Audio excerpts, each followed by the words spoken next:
If you have a fruit smoothie every morning for breakfast, it's probably going to make you fat. It's one of the worst things you can have. It's not a health food. We're going to talk about it. Let's go. Ooh, Ooh, that is a hot take. Like a milkshake. It is. I don't know if I agree with that. A fruit smoothie? Well, I mean, do I get to put protein powder in it? Sure. See, here's the thing. I'll tell you why I'm bringing this up. Okay. I mean, Jamba Juice for sure. Yeah. I remember. Do you guys remember? Hey, insulin rush. I know we all had to go through this when it was new. Like, I remember going and getting a peanut butter smoothie at Jamba Juice almost every post-workout. And then I remember when they actually started to put the nutrition books in there. Yeah. And then Rita was like, damn. I mean, of course, it didn't stop me because I was ice cream in it. Yeah. Like, did you put ice cream in this? I didn't even know. Well, I'll tell you why. No wonder it's so good. I was 180 grams of sugar in one shot. So here's why this came up. I was watching a show. Okay. And the guy is in the morning. He's being depicted as he's not a health fitness guy, but he's obviously concerned about his health. He's a health conscious person, and like a lot of people, he has his breakfast in his hand, and it's a cup, a clear cup, and it's a fruit smoothie. And a lot of people have been led to believe that this is like a wonderful health food. Now, I want to be clear: fruit is not bad for you. But if you blend the hell out of it up and you add it all, first off, you can have way more fruit as a smoothie than you would ever eat. Yeah. Number two, when you blend it up, you've changed it so now the glycemic index goes through the roof. So however slowly you digest it through eating it, you've blended it up and you've now made it essentially not the same. I know it's not like a soda, but you've essentially made it a sugar bomb.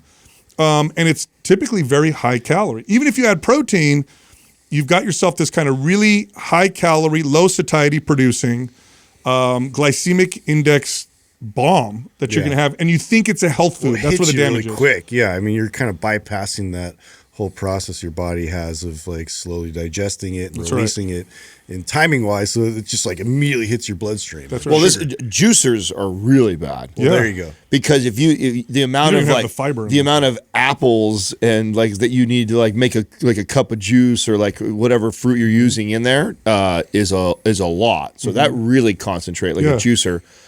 A blended smoothie though, like if it's predominantly like almond milk or water and then like a piece of fruit in there, or like who does that? A spinach, blueberry, banana protein smoothie would be a very common smoothie I would do. So, but I mean, to your point, I think everybody should at least one time in their life weigh the bananas they eat, because what is considered a large banana in like the nutrition guidebooks are not the large bananas you get at the grocery store. Also, the way it hits you, when you blend food up, you change its surface, the surface of it to the total volume, making it very quickly absorbing. And so, if I ate an apple, it has a different impact on me than if I blended an apple and drank it. It has a different impact on my blood sugar. Not to mention the amount of fruit that you can consume in a short period of time through a smoothie. But that's not the danger. Here's the real danger: is that people think it's a health food. Like this is a healthy choice. There's far better options. Here's where I'll defend what you're saying. I think is because I actually think it's a great option for somebody who's trying to build or bulk. Like you can't get enough calories. Yes, sure. Because the other point to your argument is that you have that and you digest it really quick and then you're hungry again. That's right. In like an hour or two. That's why I think it's terrible for fat loss. Exactly. So to your point that I can get behind that, like if you're doing a smoothie for breakfast and your goal is weight loss, I do agree that's a bad strategy. I think if you were at maintenance and you're happy with where your weight is at and it works for your lifestyle, totally fine. But if your goal was weight loss, and so I guess maybe that's how I would have positioned. I like how you positioned it though, but I would have said something like it's. Well, you're encouraging me to get people's attention. Now, yeah. So I'm trying to approach. I appreciate that. That's what I'm saying. Yeah. I appreciate that because it made me think about it. Like, okay, well, I mean, I totally think I do that all the time, and I've had clients. But you're right. I would never tell a weight loss client who's trying to lose body fat, you should blend a fruit smoothie up in the morning. There's better options is really. There's way better options. And one of the travesties with our diet is this myth or this belief or these beliefs around breakfast in particular. So we've been convinced that we should have no time for breakfast. So it's always this rush. Yeah. So that's number one. Muffins aren't cake. That's right. Number two, because of that, breakfast foods or foods we would label as breakfast foods in the context of I need it to be quick are all terrible. Started with breakfast cereals, then you got bagels and muffins and, pastries. And then the health side is like, oh, here, this is healthy. Blend up a bunch of fruit. And if you add protein, it's fine. Well, no, if you're trying to lose body fat, first of all, it's going to produce very little satiety. It's great for bulking, not good for losing body fat. You'll be hungry. You're going to get many people, not everybody, but you could test this with a blood sugar regulator. You're going to get a spike in blood sugar that you wouldn't normally get, especially if you ate the fruit and ate the protein from a whole food source. It would be very different. Why don't you want, or why are we avoiding these sharp rises in blood sugar? We can make the metabolic argument. It's not good for your body, could cause insulin resistance, blah, blah, blah. I'm not even going there. Sharp rises and drops in blood sugar, they just tend to encourage not great behaviors. You tend to feel not so good later.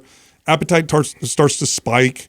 It doesn't bode well for long-term behaviors around eating in a way that's appropriate, especially for fat loss. You know what? I don't subscribe to this. There's not a lot of great options for breakfast for high protein anymore.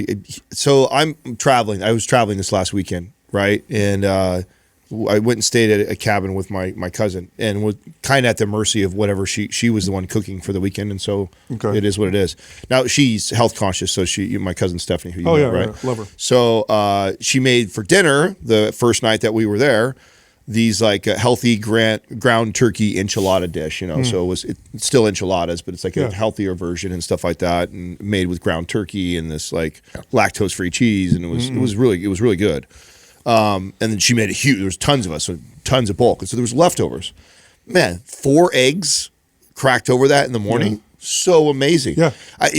Most dinners that I have, I'm trying to think the last time I had a dinner where it's like cracking a couple eggs over it in the morning time reheated is not amazing. I think it's so good. It is. It's just not what someone would consider like breakfast. Well, exactly. It's just that's all marketing. 100%. We've been marketed to so well 100%. That breakfast is this waffle pancake, which is cake. Yeah. Cake and cereal for breakfast is like what staple is, and then just eggs. And we know that 1 or 2 eggs is not a lot of protein, but it's like you crack 4 eggs over the top of a dinner dish from the night before, and you got a really high, really good tasting, and makes me feel like I'm eating breakfast. Even to add to that, eggs, right? We think of it as for breakfast. Why can't you eat eggs for dinner or for lunch? Like, it's so funny how we put foods in these weird categories, and so then people are like, oh, you want me to eat like some chicken and some rice for breakfast? That's not breakfast. Why not? Why isn't it breakfast? Yeah. Eat it in the morning. And so that's my point with this, is that the fruit smoothie has been so strongly sold as this healthy option in the morning. And most people who are doing it are not doing it for bulking. Most people who are doing it are like, okay, I want to lose weight. I want to get healthy. And it's not going to be a great option for you. It's not going to help. You know what, Sal? You're making me think now. Okay, so how much of that, the fact that is a fruit smoothie for breakfast is more wildly or more popular than cracking a couple eggs over dinner is. Yeah. And I wonder if it's because so much of what has been sold to us, pancakes, waffles, cereal, Pop-Tarts, as like the breakfast or donuts, right? These are what people eat for so high sugar. Yeah. That seems more like, because of the high sugar in the fruit.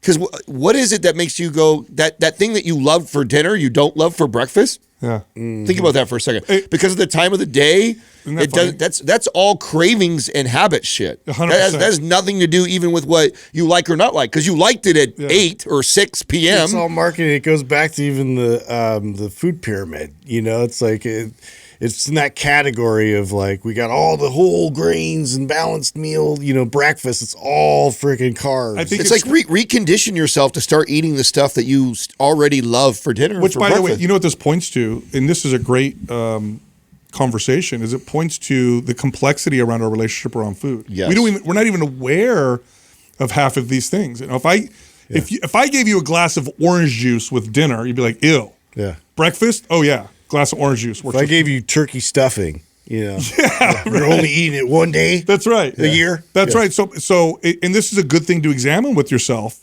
because it also goes further than that, right? There's foods that you tend to navigate towards when you're stressed out or when you're upset or when you're happy.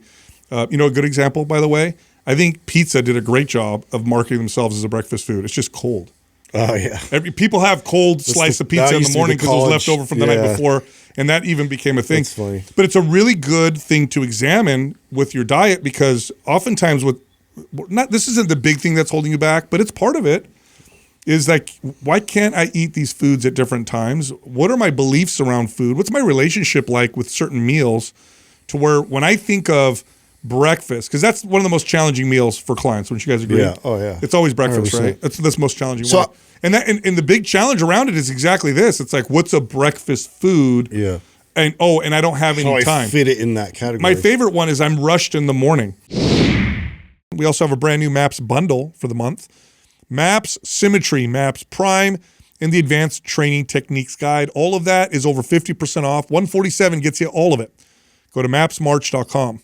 Here comes the show. All right, real quick. If you love us like we love you, why not show it by rocking one of our shirts, hats, mugs, or training gear over at mypumpstore.com. I'm talking right now. Hit pause, head on over to mypumpstore.com. That's it. Enjoy the rest of the show.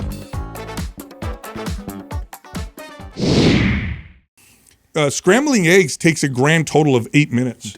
If that. Maybe. If that. But it's weird that we're like convinced that it's like, no, I have to eat while I'm running out the door. By the time, this is why it's such BS. The thing, the enchilada or the chicken and rice or the ground beef and rice, whatever you had for dinner thing, by the time to make this easy too, by the way, I don't know if people do this or not, but we make the big dinner, and then when I'm cleaning the kitchen, I'm portioning it out in Tupperware.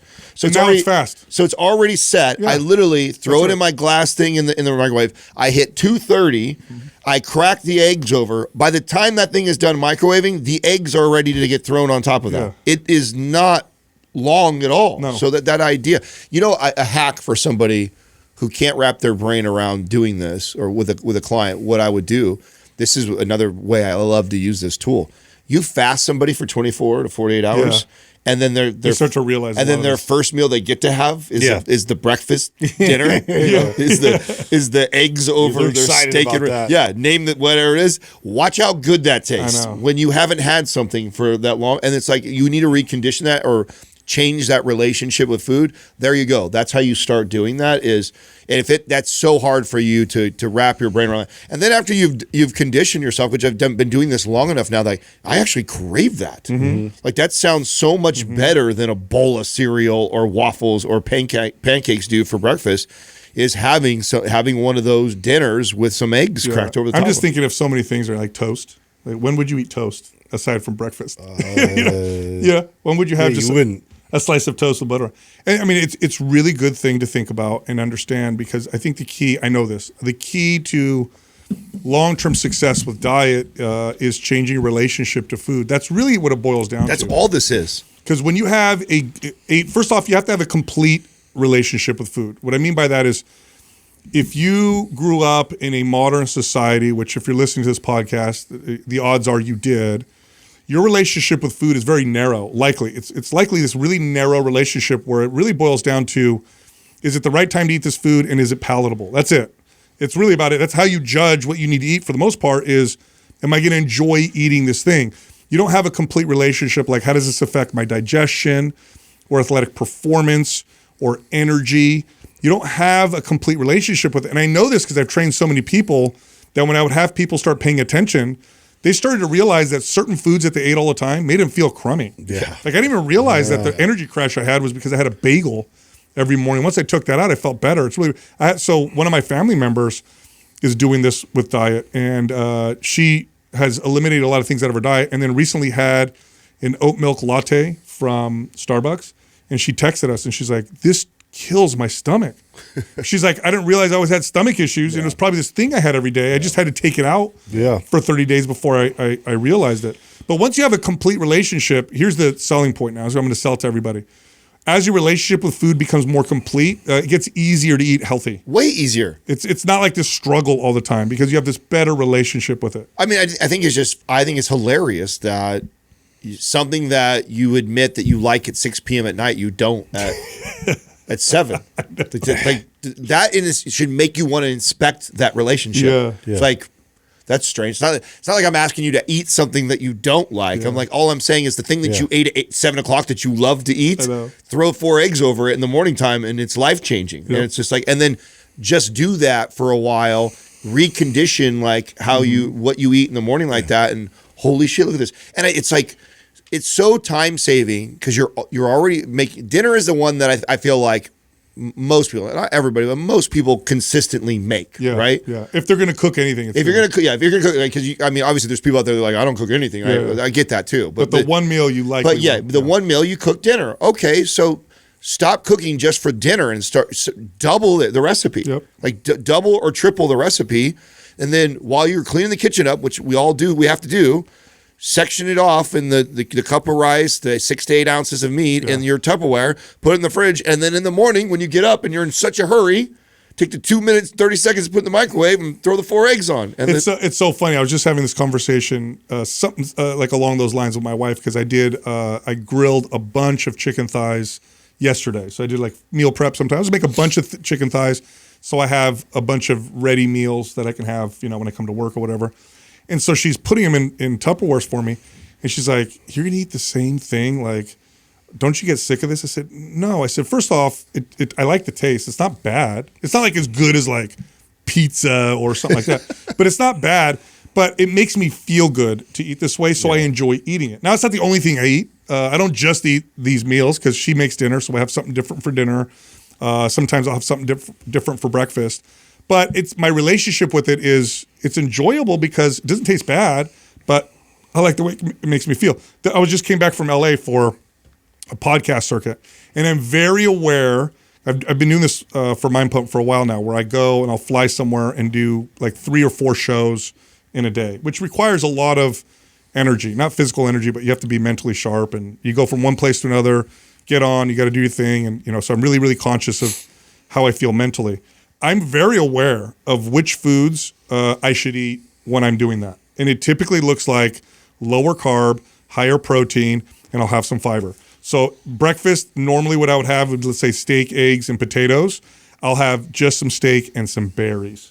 And then for lunch, it's going to be like some kind of vegetable and some kind of protein. I don't normally eat like that regularly, but I know I feel more mentally sharp to be able to do 4 shows from 8 a.m. to 3 p.m. Yeah. And so I'm just aware. And so what does this mean? When I eat it, do I hate it? No, I enjoy it because I know what it's going to produce. So the relationship with it is fine. It doesn't bother me. Yeah. I mean, I actually prefer it. I think it's great. I also think too, you don't do dairy, right, but the dishes that I'm giving examples of too. Throw some cheese on it? Throw some cheese. I wish I could do that. 1 to 2 ounces of cheese on top of that too. I mean, you could throw that on anything. Is amazing. I do. And let me tell you, 1 to 2 ounces of cheese on a dish like that is not what's keeping you fat or not fat. No. Like that, you're talking about a couple hundred calories in the morning time over a healthy dish. That's not the difference of you being in shape or not shape. So it doesn't have to be it doesn't have to be dry chicken breasts and white rice and pouring eggs. Like, no, I'm got cheese and salsa and it's Salsa's another good one. Yeah, it's amazing. All right, I gotta bring this up. I can't hold it any longer, Justin, because you're gonna die, bro, over this. So remember how I brought up how killer whales have been observed putting dead salmon on their heads? Yeah, and mocking the salmon. Yeah, and it's like a style. It's like they're showing off their new style. Oh my God. Did you know chimps are being observed putting blades of grass up their butt? What? Yeah, Doug looked this up. Yeah, bro. What? They'll walk around and they'll have long blades of grass sticking out of their butt. And to the best of the scientists' ability, they're like, I think it's a style. Or they ate something that made their butt itch and so they're trying to No, they're literally, this is like a phenomena that's been well observed. It's not like it They're happened like once. shaking it around. No, for their you gotta see the partner. pictures, dude. Let's see if Doug can find some of these pictures. They're walking Dude. around. It's like long grades of blood. What's the long benefit blades here? of grass. Wildlife. It's non-functional and pointless Developed cultural a fad. fashion trend of Yeah, sticking. you got to find the pictures What of it, in Doug, the because I was cracking There up. you go. Yeah, see, Grassy butt. yeah, look at that guy on the left. They're so hot right now. Look at that, dude. But you know what it makes me think of too?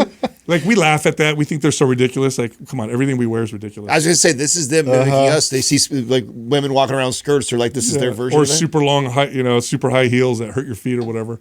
Yeah. Wow. So the first chimp to do that was the cool chimp. Nice little accessory. Right. And then He set the everybody, trend. and then everybody He's decided. he's the trendsetter. Dude, look how much grass he has up his butt. Hey, look at Dave, dude. He's got something shiny over As soon here. as the female chimps were attracted to it, all the other dudes were like, That is so weird. I know. Animals are Is funny. it possible there's some sort of nutrient that's in the grass that is getting absorbed? I don't think Or was so. this like a prank and they're like, like farting it over one of them or something, and then it just I became mean, a did thing? you go down the rabbit hole and read some theories, or they just go? They directly literally to trend the best fashion? theory. That's it. It's some kind I mean, of that's like social when, as soon as trend. Doug googled it, that was the first thing that came up was trend. Was One of fashion them was trend. like, it just accidentally, like, was trying to like wipe or something and stuck Scratch. it in there, and it was just walking around. They're like, Oh man, there's he's a onto something. 12-year-old chimp named Juma who started it all. It's in Oh, wow. 2023. They're the origin. Yeah. Yeah, dude. Oh, it's like Jeez. this is a Hey, new. yeah. Hey, you got those. And so once Juma did it, five other chimps did the same thing within a few weeks. Wow. What? Yeah. Then they just like grab one and do that blade thing. yeah. Start whistling. Juma's a trendsetter, dude. Yeah, Juma knows what's Hey, up. you got them Jumas, dude. You got the new Jumas going on, dude. And I thought, Weird. speaking of like revelations and stuff, so I'm in LA, right? I got to share this because it's just for the aging dudes. For the aging dudes listening right now. So I'm in the hotel, and in the hotel room, the bathroom has your mirror, but then it has one of those side mirrors that kind of unfolds. So it kind of folds out the little mirror. Yeah. And I wake up, do my thing, take a shower. I'm trying to like get my hair to look halfway decent or whatever. So I use the little mirror and I go like this. And I see my head, bro, from this angle right here. Bro. I think every Hey, the hair loss is every accelerating really fast. I think every It's happening. every man that went bald has that story. that one time. That time. I know. The no, you were never in denial that you were thinning. No, I knew I was it. never in denial. Yeah. But there's a Where you time. see it. There's a very clear moment in time, and I remember when mine was. It was when we were shooting content early days out in the front, and Rachel still worked for us, and I think her and Drew were behind the camera back then, and she's doing cuts, and then she'd come over and she'd be like, and between cuts, I was down on my phone working. And that was when we had all them soft lights up there. So it was bright lights. And so she's like, what do you think of this edit? She's going through, and then you see me put my head down and I'm like, Yeah, what's happening? nobody told me it was like that bad. It's like, I knew, of course I knew, but I didn't know like that. And I was just, that was it. Next day I was shaved off, dude. And then I never looked back. So I'm like, was enough. I'm not as brave as you are. So I was telling my wife, because my wife's been slowly like encouraging me, cut your hair shorter. Like, let's slowly transition. So I text her. I'm like, babe, it's really bad. She's like, it's not. I'm like, honey, you're short. You don't see the top. Because you see me from here. That's how I felt Katrina was. Katrina was like, oh, it's fine. Yeah. I'm like, you don't see the top. You don't see the angle. Yeah. So she's like, this is what you're gonna do. She goes, when Vicky cuts your hair, so today it's shorter. Every week, get it a little shorter, and then eventually you'll be all the way down. This is an Training interesting wheels. strategy. Yeah. I'm not against it. Yeah. I think it's interesting. I'm more of a rip the Band-Aid off guy. Oh, dude. So you got like the crew cut going now. Because I'm trying to think old if I school. I'm looking at it right now and I'm like, if I grew mine back out, I think I might be like. Would it be like this? Well, who knows though? It's been a while. You know what I'm saying? So I like, because I was already committed before that. Yeah. Yeah. You're thin enough now where that was enough for me. Yeah. That was the white light hitting like the experience you just had was enough for me to go like. But I also because and you'll see, watch when you get all these messages. Because There's a bunch of dudes. yeah. I mean, as a kid, I shaved my head intentionally, like all the time. So did I. Oh, you did? Okay. Yeah. Oh, okay. So then Yeah. it shouldn't be a big deal for you Yeah. either. Yeah. That's how I feel like if you Honestly, if we weren't on camera all the time, I wouldn't care less. I'd just shave it. But I'm waiting for the comments. You know what I mean? Like, oh, he shaved his head. Where'd it go? maybe become a beanie guy. A beanie guy? Yeah. I don't You're got a good hat. not really a hat guy. No, you guys have good hat faces. I don't. The beak thing. Justin is the one that makes me the most angry. He has this gorgeous hair and he wears a hat all the time. It's Yeah. like disrespectful. Yeah, what's it's wrong like with you, bro? disrespectful Gorgeous, to bro. guys that don't have hair. I don't like to see a curly guy hair. wear a ball cap Yeah, what's all wrong the time. with you, bro? Dude, it's just not my thing, man. Yeah. Yeah. Well, all right. Whatever, dude. Yeah, whatever, bro. Disrespectful. Yeah. Sorry. You know, back in the day, bald heads were prized. And men Really? would yes. I love that you could always back up. Yes, something like and this. men used to shave their heads in different cultures. He never brought this up when I was bald. No, I think that was because of syphilis, Soon as bro. he's soon as he starts going bald, he starts finding Yeah, they come out research. with science. Yeah, he comes out with the science to support why this makes him a superior man. See that? That was syphilis, and they got wigs as a result. Yeah. Well, no, there's other. Is that how the wig thing started? Yeah. the like the- syphilis? like- Powdered wigs. Like, It's yeah, 'cause like they with all it- had syphilis. Yeah. Wow. I didn't know Like that. I know in Japanese culture, men would shave the top. I know that for a long time, not recent, but a while ago, if you were gray or especially balding, it was considered like wisdom. You know, you were considered more wise. or whatever. That's gray. I know that about gray. I don't know about bald. No, really, it was. Then you had to have the really long, No, not that. Yeah, whatever, dude. mustachio to go be with Jack. it. Are you searching for us, Doug? Yeah, so in Egypt, apparently it was a big thing. Yeah, Bald see? heads. Yeah, there you go. That's a long time ago, though. Okay. Egypt. Things have The, changed a the bit. Yul Brenner look. Whatever, Yeah. dude. Well, I know. Fact I check got Justin's brown skin. syphilis thing. I want to hit that. Oh, yeah. No, I know. I'm on point with that. Across various cultures, shaving Wait, the head what was a is the symbol hidden of racist history of hair loss? Racist. Look at the top Racist right. history? The hidden racist Come history on, bro. of hair Everything's loss. racist. That's so stupid. Racist. See right there, what's that symbol of wisdom? Historically, in some contexts, baldness was associated with maturity, wisdom, and nurturing, and it was treated with neutrality in art rather than as a flaw. Yeah, just look up powdered wigs and syphilis. Well, I feel like the wisdom part is that because it's just like if you like for example, Doug with all his hair and his good looks could pass as a very young man still. Yeah. When you're bald, there's no passing as a young. Like, No. as soon as I became like fully bald, I never got carded again. Yeah. Really? Yeah, never. Oh, wow. Yeah. Once that happened, it was just like, Wow. It's not that like athletic, yeah. There's no like, you can't pull off. Maybe he's 17. Yeah. It's like, no, it's like he's for sure of age. We can maybe sell him see this puka alcohol. shells or something. You know? Yeah, see, look at that. Powdered wigs were heavily associated with the syphilis epidemic that plagued Europe starting in the I knew that. Thank you. Wow, popular, fashionable, and necessary way to conceal the symptoms of the disease, Yeah. which included patchy Scalp hair sores. loss. So scalp this sores, is like and the big rashes. white ones that like the judges. Yeah, and everything. powdered wigs. Yeah. That's what those are called, also powdered make wigs? them They would powder crazy 'em. too. Yeah. What do you mean by that? What do you mean? By They would have a wig, and I don't know if it was human hair or horse hair. I think it was horse hair, and they would powder them with white powder to make them white. Mm-hmm. So they're called powdered wigs. Oh, so those would be colored normally, but then Because horse hair, they would use horse hair. No kidding. Yeah. I didn't know that. And they'd be braided or whatever. Have you ever seen pictures of like Parliament, English Parliament, and they'll wear them? I mean, I feel like I've seen that, but I didn't know that. I didn't realize they were powdered. It's, Yeah. I had no it's really idea. weird that men were into that. You know what's weird though? Well, If you had syphilis, you were just screwed, huh? Yeah. How did it go away back then? It didn't? I don't think it went away. Yeah, you Wow. just like suffered through it until it like took you out. What does it say? Doug? Yeah, so the wigs were made out of human hair, horse hair, and goat hair, Depending on how rich you were. so I suppose. Yeah. Goat hair was like cheap. Yeah. And horse hair. Probably Also, something yak like that. yak hair as well. Yak hair. Wow. I don't know. And then they put powder So all chest over it. hair. It doesn't look like it had powder all over it. It looked like it, They look like they're white. Yeah. Yeah, but that's because they were paintings. They didn't have your picture, but it was powder. I guess that's a good point. Yeah. I guess You want to know what's a weird trend that they did in Japan? I think it's Japan. The women would blacken their teeth. Did you guys know Oh this? yeah, that's true. Why would you With do like that? charcoal or what? I don't know what they would use, but because you'll still see old paintings. Because they used charcoal to brush your teeth back in the No, day. no, no, no. This was like they would stain their teeth black. And this is like wealthy women would do this. That is weird, dude. Yes, Like I just picture it and I'm like, that will look dysfunctional. Yeah, no, and you can see old Japanese paintings with these. What was the theory on? I don't know exactly. Other So than to signal wealth, right? What was it was a Okay, so here we go. It was called. How do you say that, Doug? Ohaguro? Okay, Ohaguro. it was a Japanese cosmetic custom, primarily practiced from the Heian. to That's a long Edo. time. It was practiced for. So from 794 to 1868 period, where women and some men dyed their teeth black using a solution of iron fillings and vinegar. It signified beauty, maturity, marital status, and social status, also acting as a dental sealant to prevent tooth decay. Wow. Huh. Isn't it? Look at that. And you'll see pictures of or paintings. I have never heard of that. Black teeth though. Yeah, that doesn't look that good. No, Yeah, see right there. Wow, looks like you don't have teeth. Yeah. Yeah. Dude, people are weird, dude. So blades of grass up your butt's not that big of a deal. Apparently it's par for the course. Yeah, here. see? That's fascinating. I had no idea. Where did you come across that one?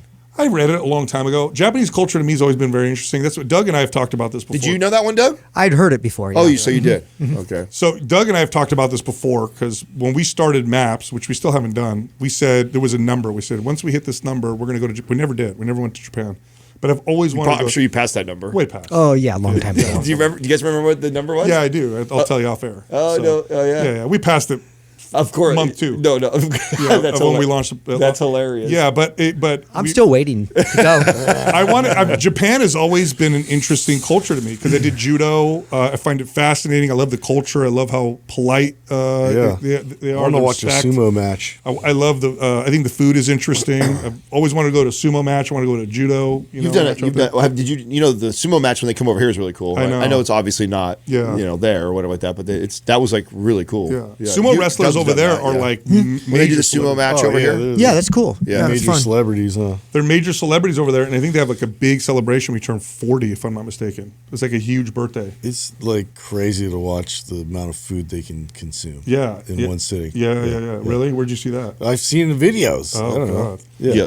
That's a lot. That's It's- awesome. it's insane. It's a lot. What does it say about us every time we do this all the time? You know that? You and Doug started. Maybe it's your fault. What? Well, there's been a lot of milestones that we said we were going to do a thing. Yeah. Oh, we just bypass it. Yeah. I don't think know. we've ever followed through. I don't think I've written any of these down. I think some of them are good to skip. Yeah, Well, yeah, there's a couple that I'm glad we didn't do. We don't need to go any further. There's a couple crazy ones. We won't talk about it. Maybe that's probably why we didn't do those. But there's been a lot. There's been a lot of other ones beside that, like of traveling somewhere or buy this thing or do a thing. Like we've set a lot of milestones, and I don't think we've done any of them. None of them. None of them. No, we've done So what none. does that say? we're busy. I think we're just, I don't know. We just keep going, keep moving. Yeah. A trip to Japan we'd have to go for at least 2 weeks. That's why. I think 10 days you can do a 10 lot. days, yeah. See? Have you You done? know who have you would done stop Singapore? that? I have. You've done Singapore. Long I wanna time go to ago. Singapore. You know, there's one of us in here that would stop the Japanese trip because it takes too long away from the business. Okay. Pretty sure everybody else would be okay with I that. think we could work 10 days out. Yeah. Yeah, dude. There's one of us. Yeah, one of us has a guys. problem. Every time I take a day off, this guy gives me. Hey, speaking of eating a lot, dude, I had to go up a size in Viore pants. Oh, bro. So are you up to double XLs now? No, the pants. That's why I wear the double XL. Not though. these. The which ones are the ones that look like slacks? Is that what you're Yes, the wearing? Meta. metas. Meta. Yeah, that's okay. what I'm wearing. Love Meta. I usually wear 34, and it fits my waist, but my wife's been making fun of me because they're too tight around my legs. Yeah. So I went and got 36s, so we'll see how they wow, but you the jumped the up. legs are a little tight now. Yeah, I was the same there's size another as thing you you can before do that. instead of Shut up. just Get smaller. So that cardio is really coming into Yes, like, how's those effect, cardio huh? weeks going? It's only, hey, I just started it, you guys. Give it some time. This is this week again, right? Yeah, so last week, so I'll just be straight up. So this is just, it's obviously a struggle. It's a small step forward for me. But there's, on the cardio weeks, I'll still touch the weights a tiny bit because I'm God, a you freaking still more- haven't done just that? a tiny bit. Bro. It's just a tiny bit. Jessica, dude, come on, Just get a on tiny this bit. guy. Listen. Shame him way more. No. Listen. Like you and- got like ankle weights? Like, no, what I'll do do you like have? I'll do like a couple sets, and then I'll Dude, get on you and do are cardio. hilarious. I know. Okay, gotcha. It sucks, but anyway, I'm just cardio, and then the other week is just strength training. It's actually making the strength training weeks really enjoyable because I miss it, and I don't not like walking on the treadmill. I love listening to books. Yeah. Really enjoy listening to books. Well, the part to me that's interesting to me is that you allow yourself to still do this little thing where it's just like, why not just rip the Band-Aid all the way off? I'm not. I mean, wouldn't that be the part that it sounds so logical. I know. Yeah. But I mean, like that. Wouldn't that be what you would at least? Coach someone to do. No. Well, no, I know you. I'll just keep.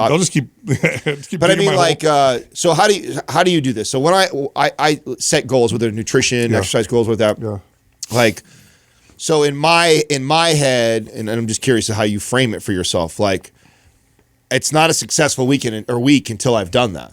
until I've proven I can just do cardio, no weight, nothing like that. Do you say that to yourself, or are you more like this is, I'm easing my way into this training. That's a good job. And like, so is this like, what's the self-talk through that process? I want to be able to do it in a way.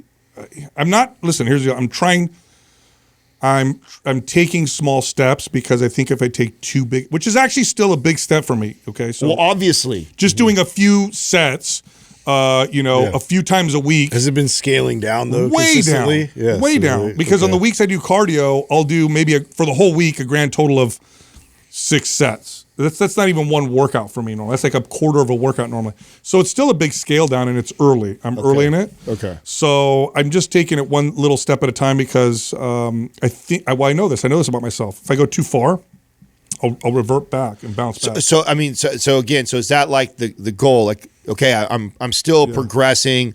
Next week, maybe I'll try even less sets or no sets. Like, are you saying that to yourself? Yeah. What I'm doing is I'm actually really starting to enjoy the weeks that I don't lift that much and just listen to a book. And so I think the more I do that, the more I enjoy it, then the less I should be able to do. Is what I think. But we'll see, dude. We'll see. It's a son of a gun, man. Everybody has their thing. This is mine. This is mine, dude. Yeah, no, it's really making me, I'll tell you what, dude, it makes me so empathetic to when we have callers who have challenges around nutrition and workouts. It's like, man, I get it, dude. It's a weird, strange, everybody has their thing. Some people it's, things that are like real obvious, alcohol, drugs, whatever. Fitness is a good thing, so it can be even harder to tackle because it's supposed to be a good thing, right? Yeah. It's like a work addiction. Work is a good thing. What do you mean I should? Yeah. So, but I totally get it. So when I talk to people, I'm like, all right. And I've been coaching people like this for a long time where we'll take one little step at a time because you push too hard, either yourself or someone else, you just go in the opposite direction. Now, do you consider this connected also with the nutrition piece? Are you handling those separately, or are you trying to handle those at the same time? Like, diet has never been a huge, big thing. I'm not stuffing myself. So I'm not like trying to eat a ton of food. I just have a high appetite. So that's not an issue. That's not going to be a problem for me. It's the workout. The big thing is the workout. It's the lifting. I got to go lift. I got to get a pump. Okay, so you're not trying to like, you know what, I need to really also probably cut back on some calories too. No, I mean, not really. That's not really a big thing for me. It's the workouts for sure. I could change the diet all day long. You know what'll happen if I change the diet? I'll just try to get shredded. Well, I mean, I almost feel like if you don't, you're just going to keep, because this break I don't think is going to revert in any less muscle at all. I think you're going to just get more muscle. If you keep your eating the way you're eating right now, and you scale back on that, you're just going to get here's the deal, bigger. dude. If I do this to try to get smaller, it's not going to work. I have to do this to break the cycle and enjoy it, and then the side effect will probably be less muscle. But if I'm trying to force this result, I could. That's where I don't agree. I think you're gonna. Well, it's like somebody. I think you're gonna build more muscle. I mean, okay, so it's like somebody who's like, I really want to.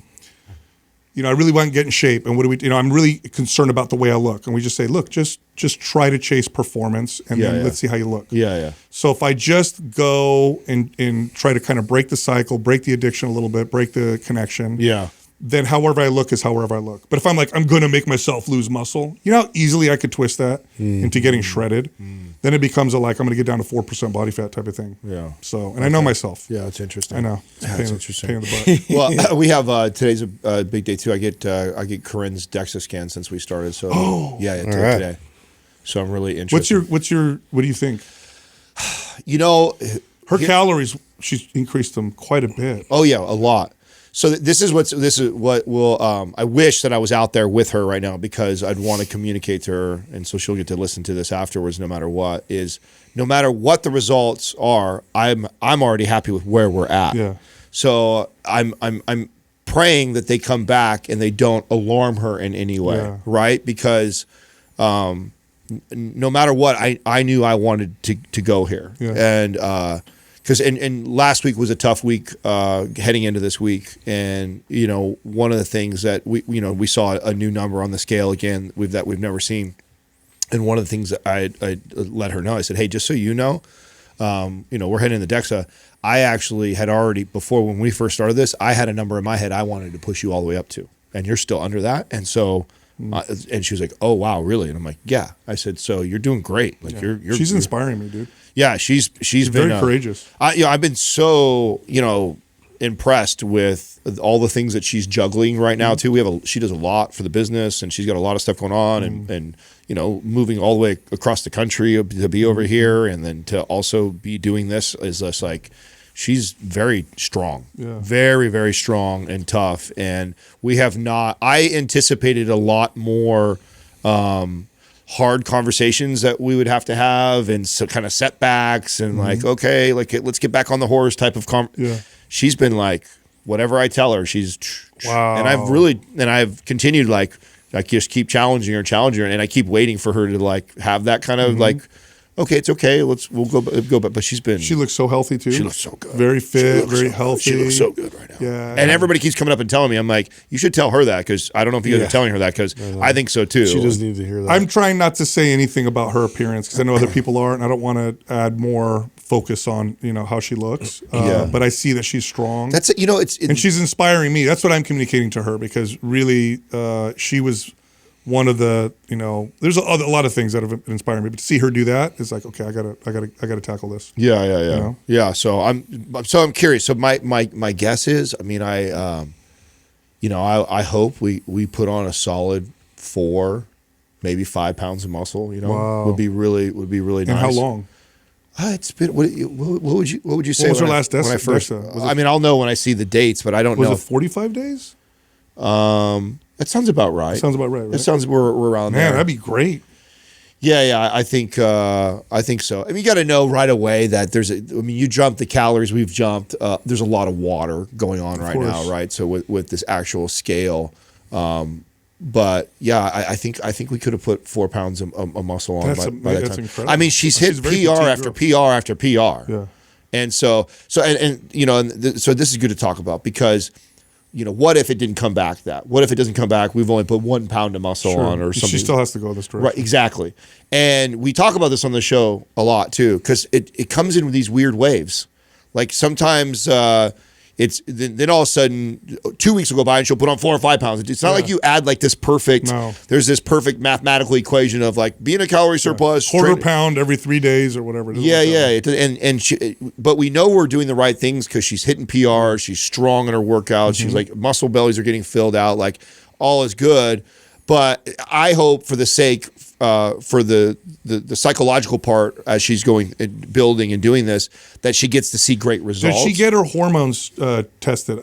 I would be surprised if her hormones didn't just get more optimized from feeding herself. You know what? I'll ask her the last time she did blood work. We didn't do blood work together. But that, God, I wish because hormones are so strongly affected by if you're constantly trying to eat minimal or in a deficit, that'll make your hormones not look well. Even without seeing the blood work, I think that's a testament to why we're hitting PRs and everything right there. For sure. You know what I'm saying? That's part of it. Like, so part of it is like, you ain't going to build a bunch of get really strong and have your hormone profile get worse. Right. It almost always is getting better. Which, again, circling back, like what could happen is we don't see as much muscle as I would have liked to, which would mean that the scale is going to read higher body fat percentage and things like that would normally spin somebody out. And why I'm saying is like that still wouldn't even spin me out as a coach. It's that these things are starting to organize and get better, and the even more positive results could end up piling on down the road,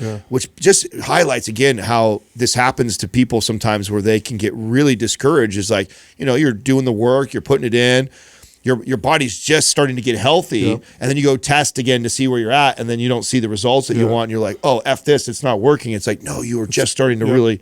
And so good point. And this is really common with especially my female clients that I've trained before, is like, we first have to really feed that body and get healthy, and then it'll start doing the things you want, i.e. burning body fat, building muscle, all easier. the things. Yeah, it becomes easier. That's and so don't bail just because your first test isn't amazing or whatever like that. But I feel pretty good. I think we're gonna I mean, from what when I see from way she looks and what I'm seeing her do PR wise. And she's doing it right now, the DEXA? Yeah. So we'll find out. Yeah, like literally. Oh, cool. Yeah, we'll know. You should do a story about it. Yeah. Okay. I mean, well, we'll see. Like no matter what, I'll talk about it, and I'm sure she'll talk about it. But I'm excited to see what kind of progress. Speaking of hard work, Justin, I know you did something this weekend. What did you? So what was that picture? You missed the whole detail. Oh, yeah. Well, I'm trying to list my house, and there's some things that I just was coerced into doing, so that way too we could kind of maximize the potential, and I could get more profit out of this and do some of the work myself.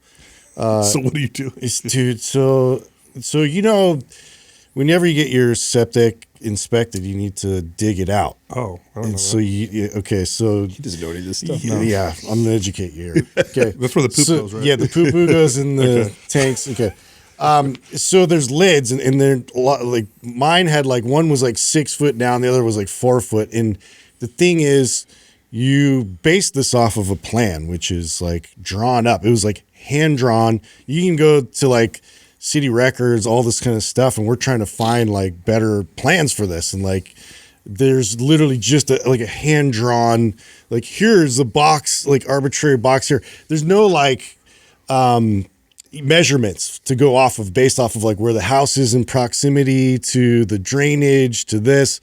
So you're like a treasure hunt? Is that It's what like a treasure hunt, dude. Is exactly what did you flip that in your head like that to make it pop? I didn't even think about that. I didn't think of the treasure hunt. It was didn't feel like a treasure hunt. Like you have a crappy map. You got to go find the treasure, dude. Yeah, X marks the spot. I bet somebody wishes I bet he wishes that someone would have framed it that way for him. So let's have some fun with this, kid. And I'm my whole thing before I even got started, I'm these guys, obviously they're deferring because they charge premiums to come dig. And I was that's absurd how much money they're trying to charge to just dig this out.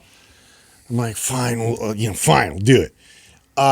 And now I know why they charge premiums, because it's you don't know, and I'm they have to have some kind of hack or whatever. And I'm trying to ask around. Nobody's helped me out. So the first day we're just digging. We're okay, based off of this, I'm trying to. You just start digging. And then I look, I'm a smart contractor would probably have written on the house somewhere, it directionally this distance away, or so I was looking on, the post that was holding up our deck, and I'm I saw some numbers on there. I'm oh, maybe this is it, you guys. And we're going off of this theory, and it led us nowhere, absolutely nowhere. And I'll show you pics, but we literally started in one place, had to go all the way over here, combined both of it, went deeper. There's layers. I hit all kinds of different piping, just shovels, bro. Oh my God. It's in our group thread. Have you seen our group thread? I saw the picture. Okay. So we don't. So here's the thing. This was all low tech, everything, because I can't fit heavy machinery in my backyard. There's no real access point. I would love to have one of those little cats. Slope, I could have rented and dug it out and had fun with it. But no. So I was doing that. I literally felt like chain gang, and we were digging. I had a little headlamp on, and we were digging till it was 8 o'clock at night the first day, and I was just completely beat. And it's weird, dude. I have this weird, whenever my body gets overworked, I switches into this adrenaline response. And so I woke up just energized, crazy, get back after it. We're digging again. And we have to get rid of these huge redwood stumps. And so I'm well, I have a guy I know that was a friend of mine. He actually works at the wood shop. He teaches wood shop at the local high school, and also used to be a lumberjack. And I'm well, this guy can help me out, And so it costs a bunch of thousands of dollars to get rid of all this stuff. And he's oh, dude, just give me a couple $100. I'm dude, rad, come on. He comes down. He has this huge chainsaw that was from me to you, blade wise. And I'm helping him kind of move these huge rounds and lift it. And we're up substantial height, 10, 12 feet up. And we're sawing these hundreds of pounds rounds. Wow. And I'm trying to chuck it so it doesn't roll all the way down the hill and like go into my neighbor's like house. So we're trying to stabilize it, and anyways, like it was madness. It was crazy, like the work we were doing, and like I ended up like losing control of one of them, and it like went over the side and actually smashed my fence and like broke the fence. So I got to fix the fence, and so we.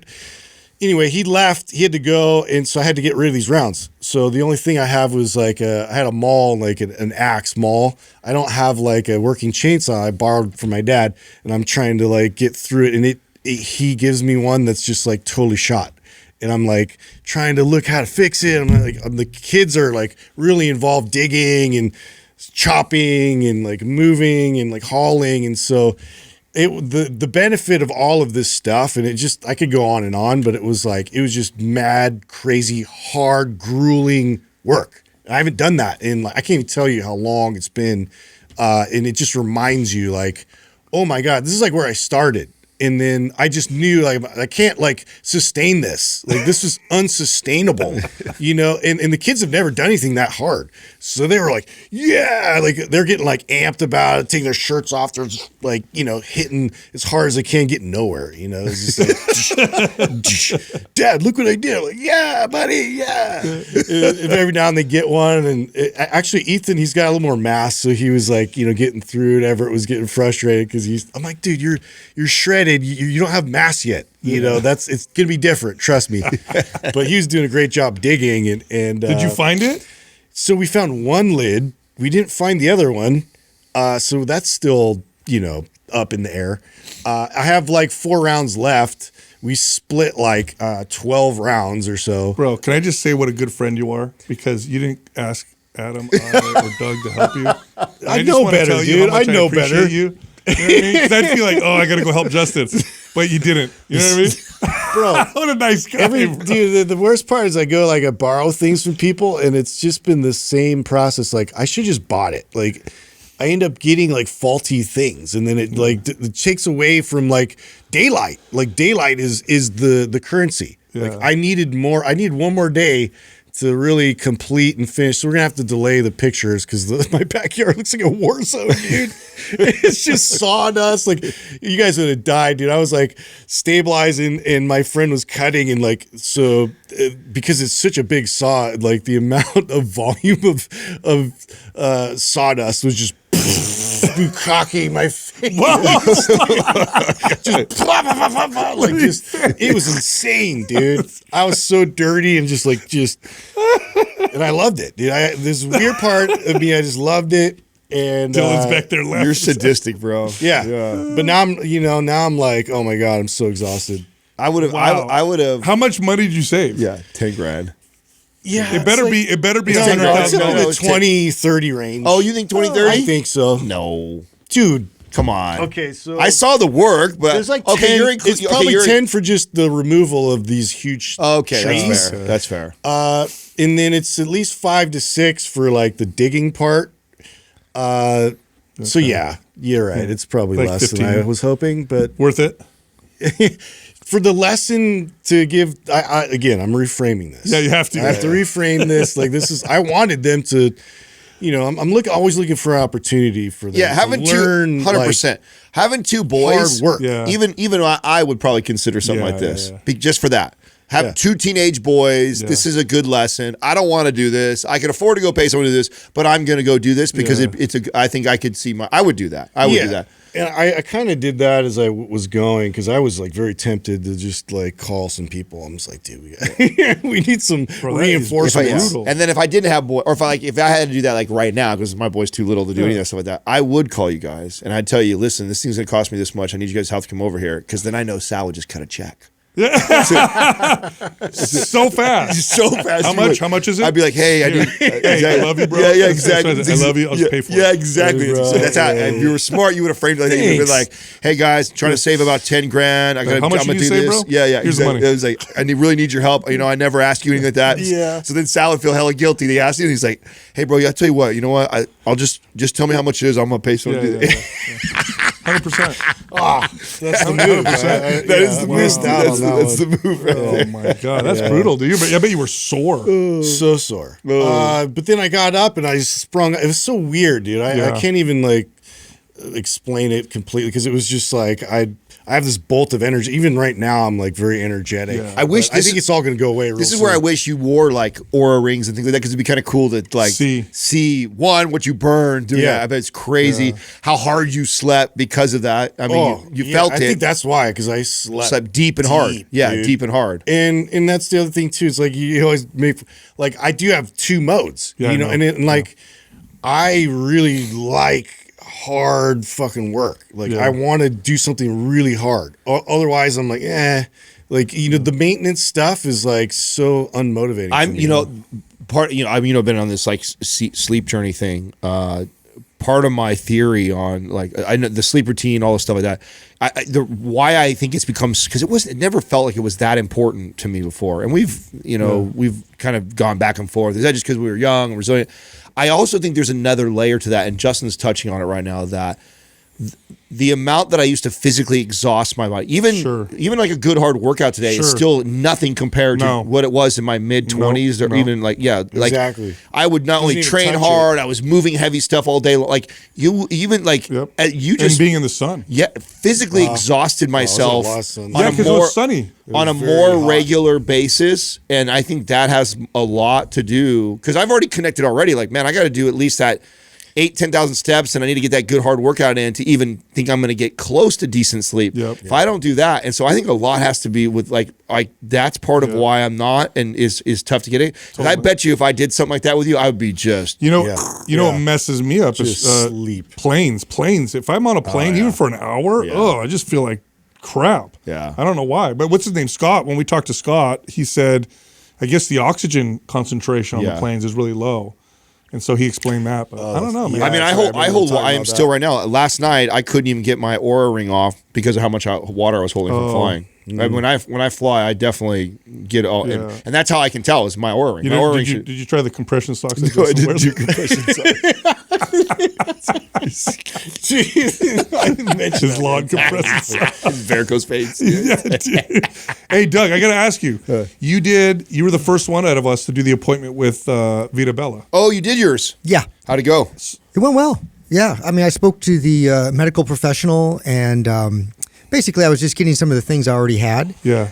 And that was on, I think, the 19th is when I had that. So the reviews are coming in from people who are going through them, and they're all good reviews, like super good service. So was it fast, easy? It was super fast. So of course, I kind of knew what I needed and wanted. I already had my labs.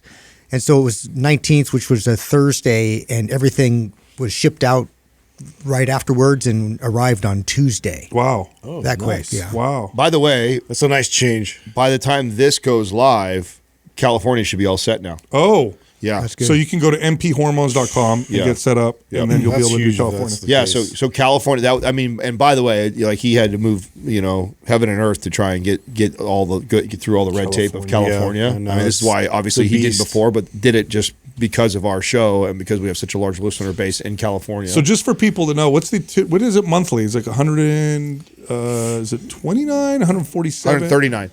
It's 139. Includes includes your testosterone, whether you're a man or a woman, so your testosterone replacement, or enclomiphene, or B12 shots. Yeah. And then if you prepay for the year, you save 10%. 10%, and then they'll give you your first lab panel for hooked up. Yeah. And even if you don't do the prepay for the year, so you prepay, you save that money. Even if you just go to the monthly, their blood panels are only $89. That's it. Yeah. And if you have already done blood panels within the last 6 months, they can use those. Right. So you don't have to do new ones. No, super That's nice. Great. So. Doug, are we going to get you on testosterone finally, or are you just going to keep sticking? I mean, I don't see a reason to do it unless you convince so high. That's true. Otherwise. You're not curious about what 205 Doug looks like? I'm curious for sure. I mean, I think I would love it, But again, I'm also not wanting to interrupt my own production. He's got like high TRT natural level. Now, have you told yourself if and when, like, let's say in the next 8 years it were to dip down, would you then? Yeah, totally consider it. For sure. So he can go down to half and he'd have high testosterone.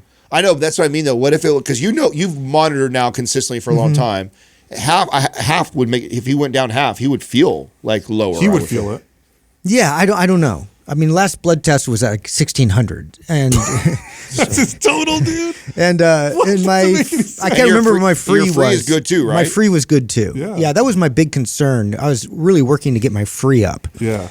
And so as of now, I do feel good. I mean, I'm not getting as jacked maybe as I potentially could if I was taking. Are you just horny all the time with that much testosterone? Do you really want to know? No, I don't want to know.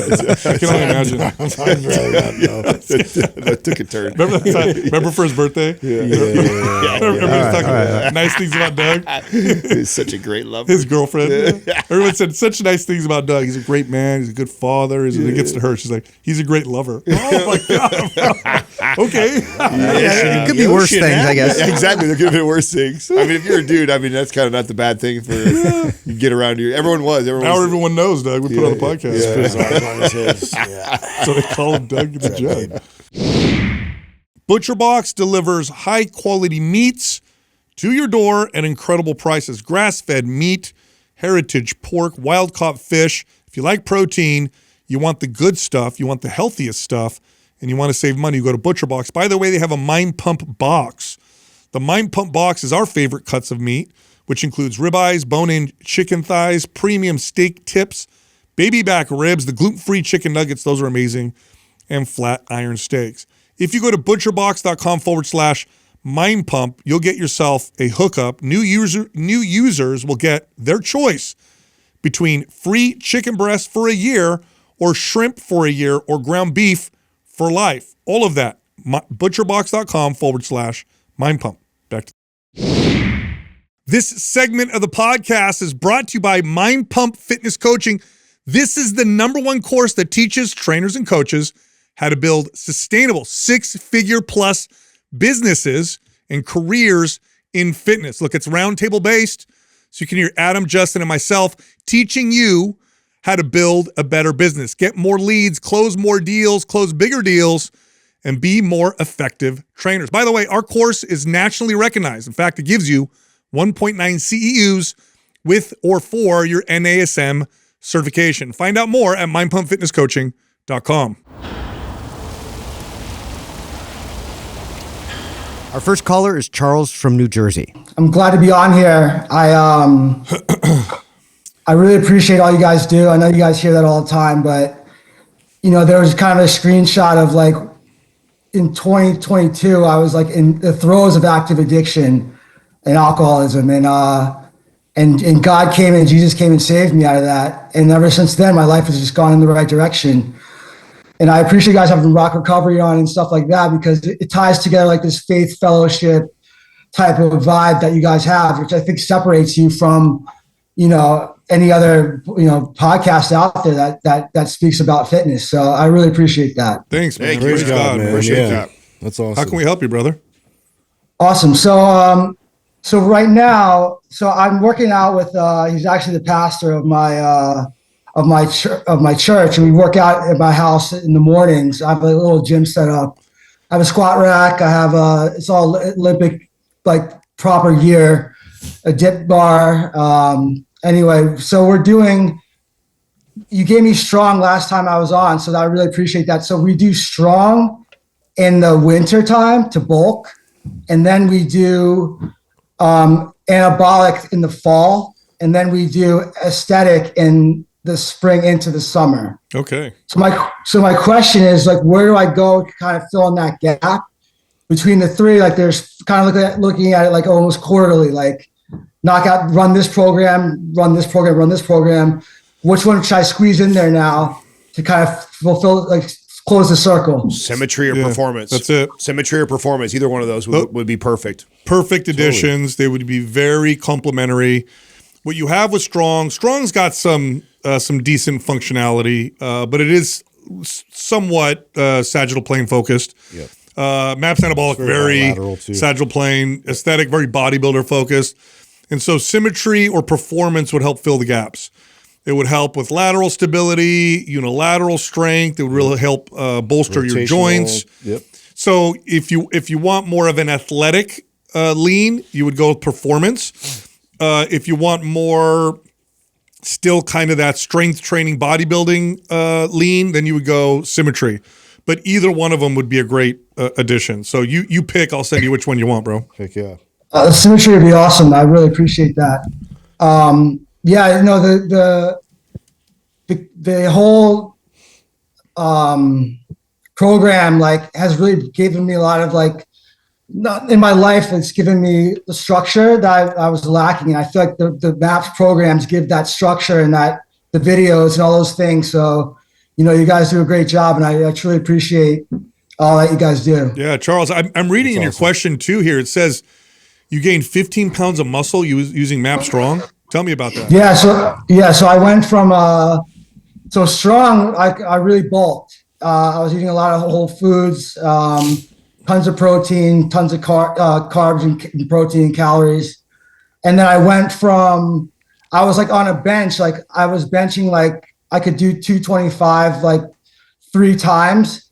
And then after Strong, I was knocking it out for like 10 or 12. That's great, dude. Wow. You know, yeah, it's like, I used to always do the bro workout. So like I'd go to the gym and they'd be like, let me guess, buys and chest, you know?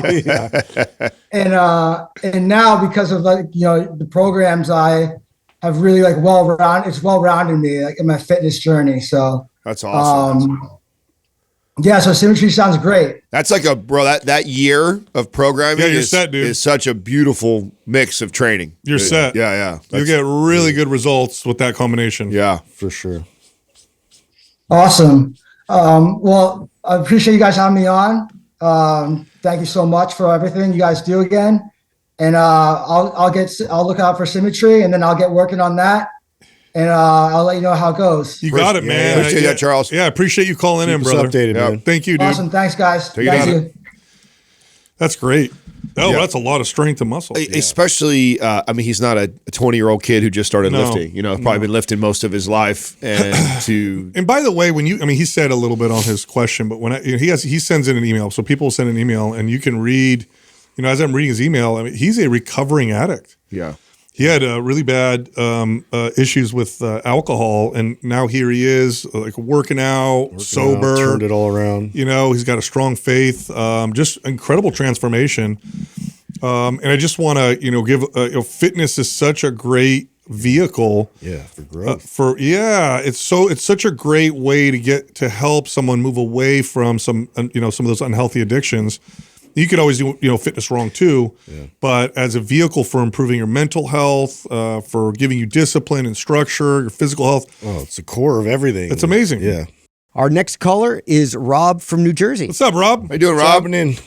Hey guys, how's it going? Good, man. How you doing? How can we help you? Well, new location. I'm in Florida now, but anyway, thanks for taking the call, and I appreciate it. I listen to you guys every week, more than once a week, actually, probably every other day. But I just wanted to, you guys are the experts in this, and I know a couple of you guys did some physique competitions, so I'll give you a little background on myself, and then what I'm looking for some advice on. Always worked out my whole life except for like a 3-year span. When my wife got pregnant, I decided to get pregnant with her about 23 years ago with my daughter. So during that time, it was the only time I was kind of a little out of shape, but then got back into it again. I got heavily into triathlons, Ironman distance. I did a bunch of Ironman, a bunch of half Ironman, about 40 marathons. I don't know how many there were, but I did all that kind of endurance sport activity until 2023. And at that time, I had a herniated disc. I went to get surgery and had some real major complications during surgery, caused paralysis on my left leg, couldn't walk. I started to gain, heavy recovery and a lot of rehab, worked my ass off for that, and was able to get most of the function back in my leg.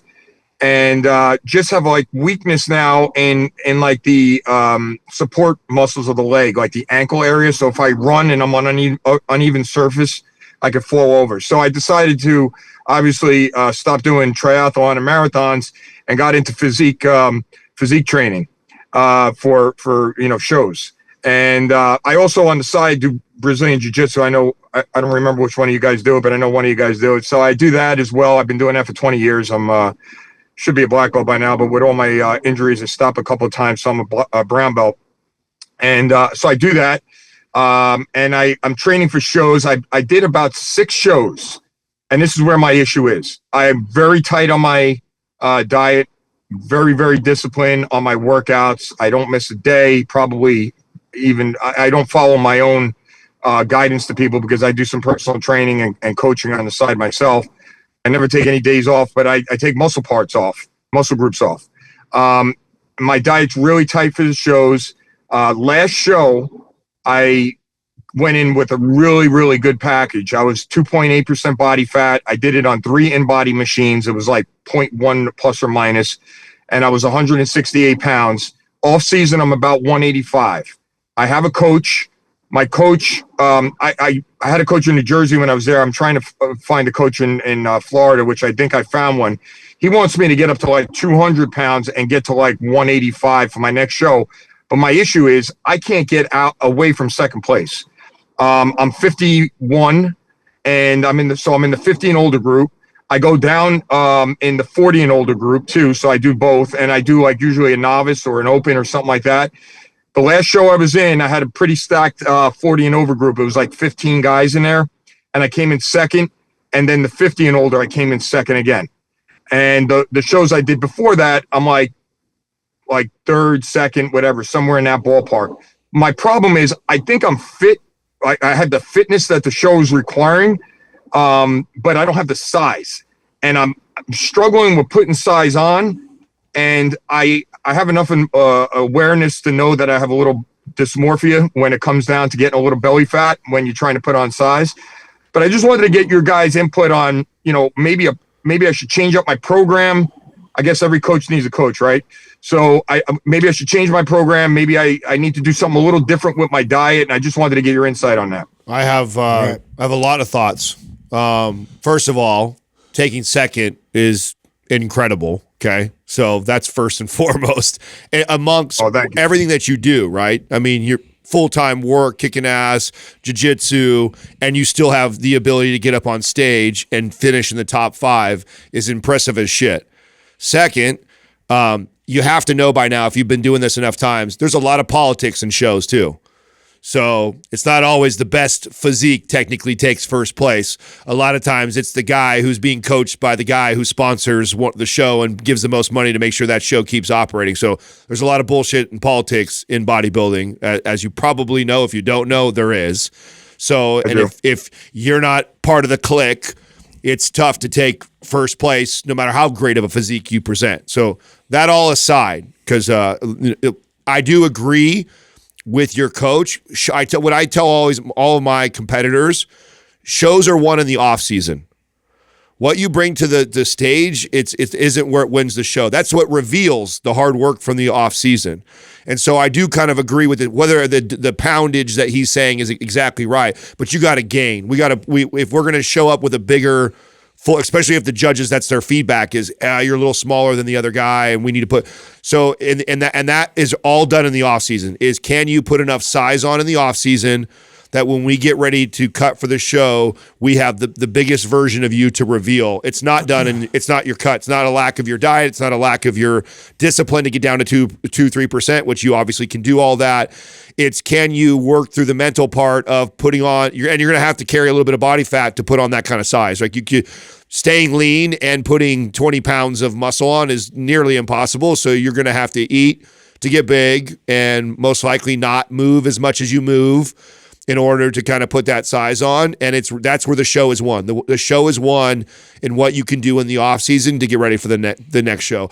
Or you kind of just keep kicking ass like you are too. I mean, if you're my client, you and I are having a little bit of this back and forth conversation, and I'm going, Rob, like, is it that important to win first? Or like, if you want to really win first above all things, then we start to shift your whole life around bodybuilding, and it starts thinking that way. But it sounds like you're pretty goddamn impressive with everything that you already kind of do. And that was kind of my attitude on competing, was like, I'm competitive as shit. Like, getting to the pro level was the big major accomplishment for me. I never placed above 6th place at the pro level. And I never cared enough because I have a career and it was always about building that, and I have other things that were important to me. And I proved to myself that I could show up with a better package every single show. And I've got a handful of trophies to show that, and it's cool. But it's like, if I really wanted to make a career out of this and try and make it to Olympia or be first place as a pro, man, it's a lot of politics.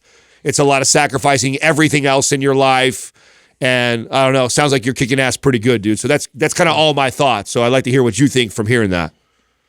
No, I appreciate that. I mean, look, I have a full-time job. This is definitely not my job. I'm an executive in a med tech company, so I'm traveling all over the place, and it's really tough, as you can imagine. I mean, you did shows, so you know what it's like prepping and being out in hotels like every week, basically, and eating out and doing what you need to do. I'm weighing food in front of customers. It's hysterical, but it actually makes for good conversation too.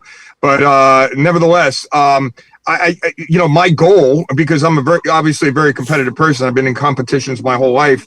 I'm looking to get first so I could get a pro card, and I'm not going to Olympia, and I'm not looking to even probably go into a pro show. I just want to, get a pro card, and that's my goal, just like getting a black belt in jiu-jitsu is.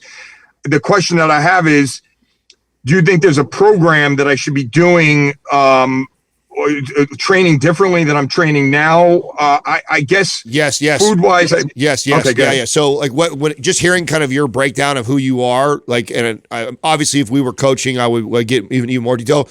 But I would probably have to scale back your amount of activity and volume and really feed you. So it would look more like a MAPS anabolic type of protocol, less days in the gym, hitting it hard and heavy when we do, trying to gain and build, and more food. So I would push the calories, and I'd have you on a program like a MAPS anabolic type of a program, which I bet is way less volume and days in the gym than you. It's a 3-day-a-week full body routine, and I bet you're more of a 5 to 7 day a week type of guy who trains, and probably hour and a half. Yeah. So, and that's going to seem counterintuitive because it's not a lack of you need to push more. You need to let your body grow, and in order to let your body grow, you probably got to pull back on the volume a little bit, focus on getting strong with MAPS anabolic, feed your body more food than it's ever been fed before. And that's the way we're going to get to the pro card. Rob, do you train naturally, or are you enhanced, or you train naturally?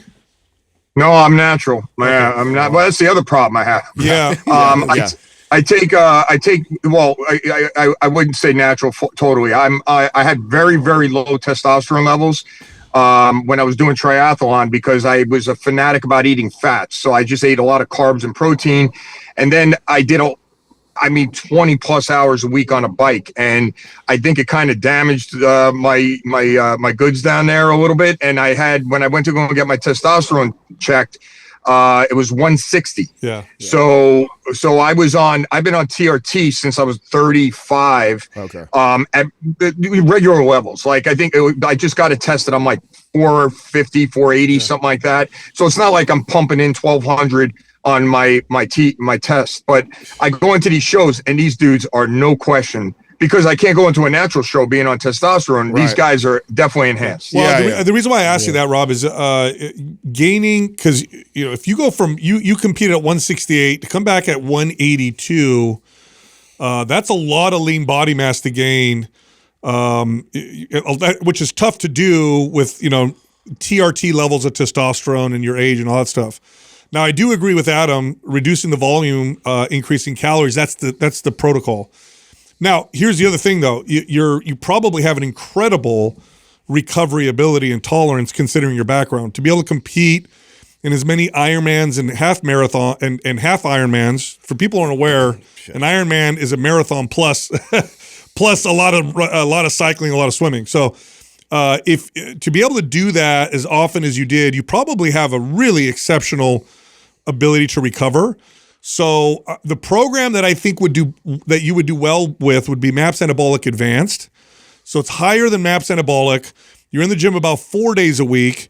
It alternates high intensity, low volume with higher volume, lower intensity. And I think someone like you would probably respond well to that. And it's probably, I can pretty much guarantee it's less volume than what you're currently doing. So it's definitely going to cut the volume. It's not as low as a traditional MAPS anabolic, which might actually be too low a volume for someone like you, and bump the calories. And you'll know it's working because you're going to get stronger.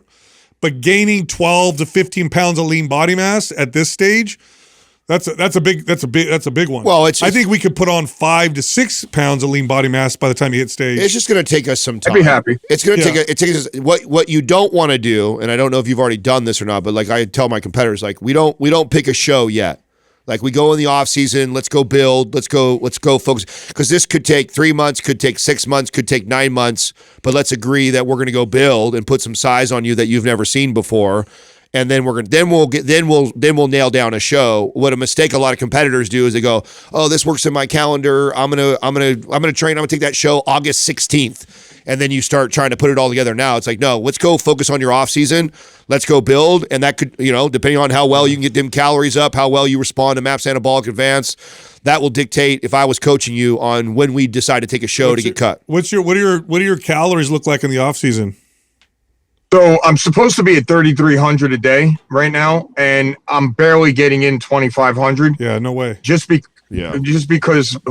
I'm just like all over the damn Yeah, you're not place. gonna But gain. everything I eat is clean as a whistle. Like I don't change what I eat from prep to show. You just eat more. I mean, from prep to off season rather. I just eat more volume off season. Yeah. Maybe I'll throw in like a couple of pretzels here or there, but I don't do anything like out of the ordinary. Maybe I'm a little bit tighter on the condiments too during prep, but overall, I'm just not getting enough calories in. And part of it is because you guys know how this is, man. I get a little belly fat and I lose my mind. You know what I mean? And and I'm trying to put on some mass at the same time. And then I go to the gym and I'm like, all right, well, maybe I'll do 10 more minutes of stair mass just to make sure I don't put that belly fat on. In addition to my half hour that I did prior to my workout and cardio, and then do my workout. And I do that every freaking day. So I'm like battling this in my head. Yeah. But mind you, when I give the advice like you're giving to clients, I say the exact thing that you're saying. So, I mean, would you want to coach? I mean, it sounds like you have one over there. We virtual coach over here.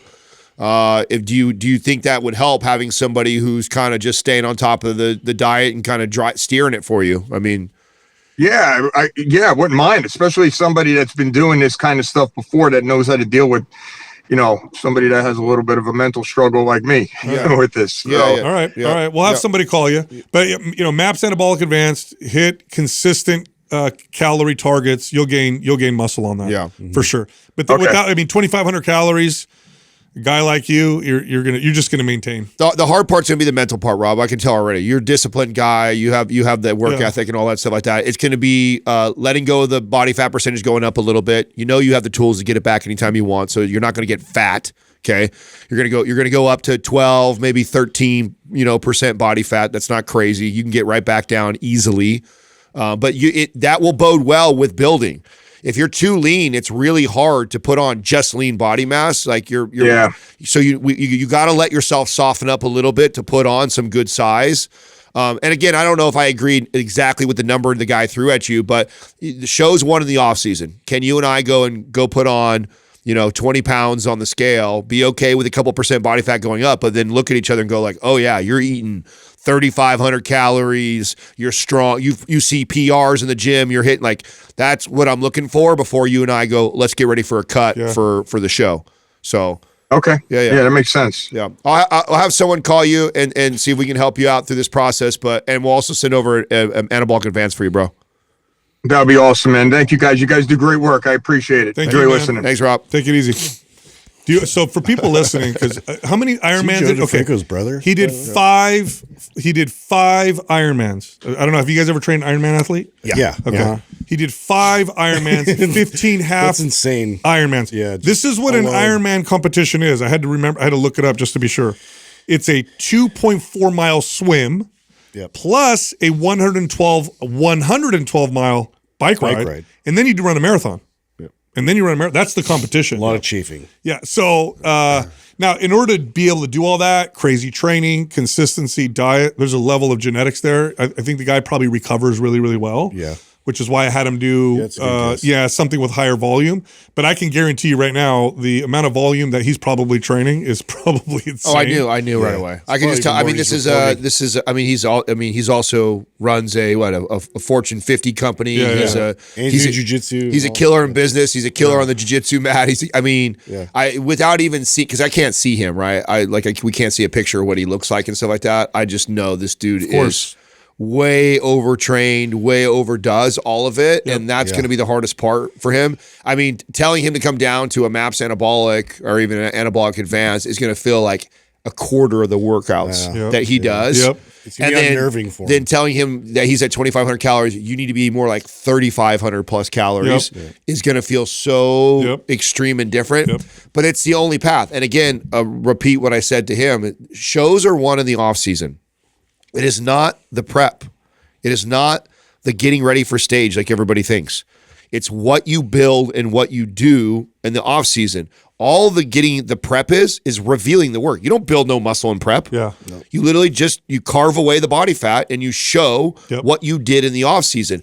And if you always keep your body fat percentage low and you stay training this high of volume and your calories that low, you aren't building anything. No. You're maintaining a strong, fit, ripped physique. So when you get into prep, you just get a little bit leaner and you present the same physique. Yeah, This you is just keep showing up the same. same way. Yeah. Yeah.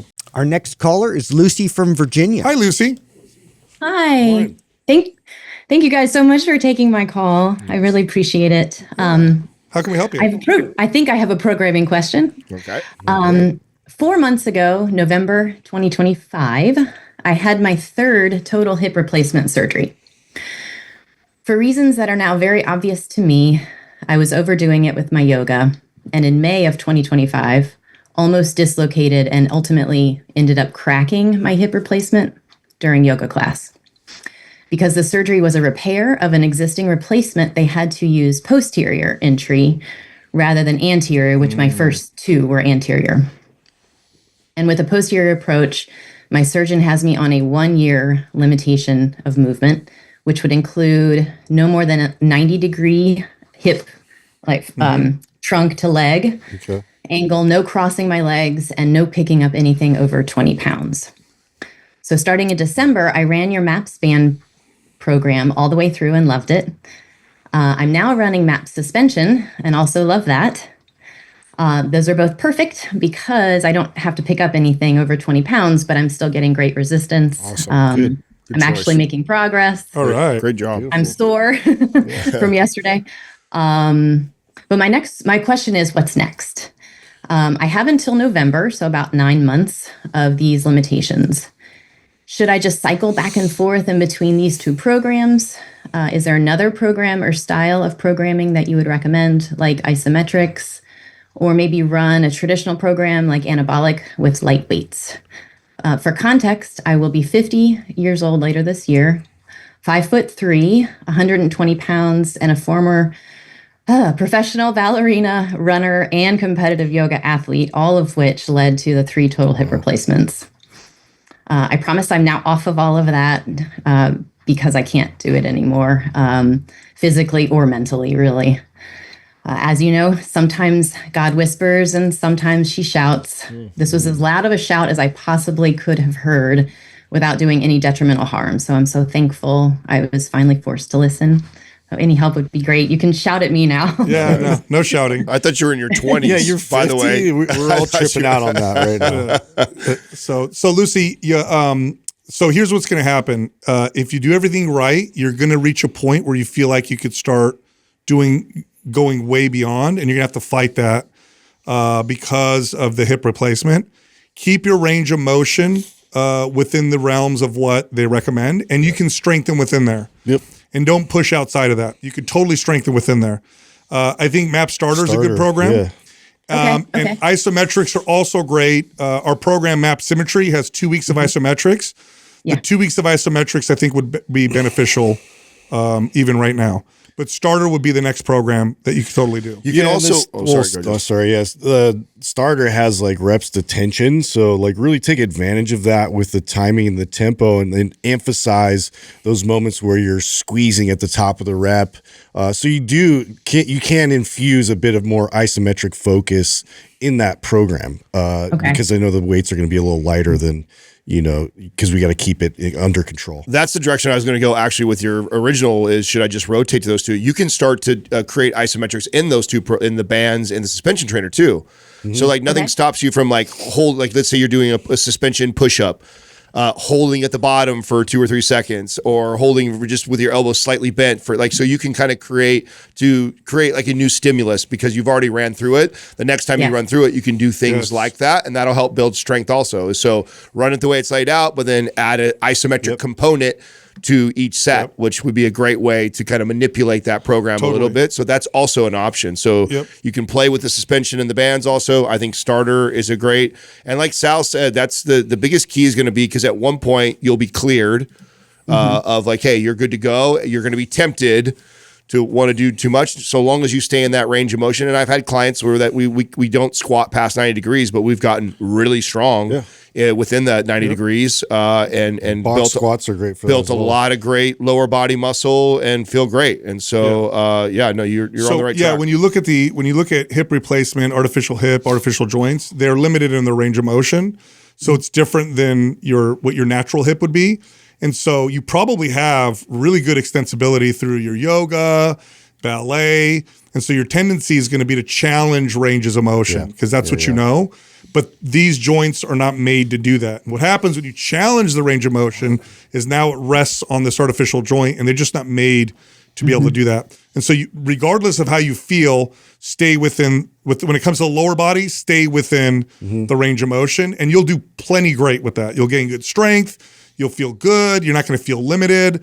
But if you start to try to push the range of motion like you normally would, that's when you run into It's all about recruiting. So just think about that slow and just recruit as much, muscle fiber, and infuse that as much as possible. Do you have starter? I don't know. We'll send that to you. Yep.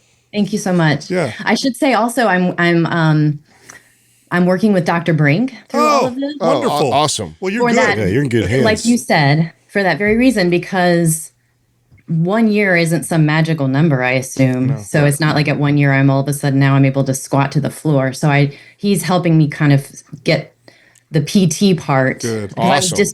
I was discharged from PT, and I just wasn't ready. Yeah.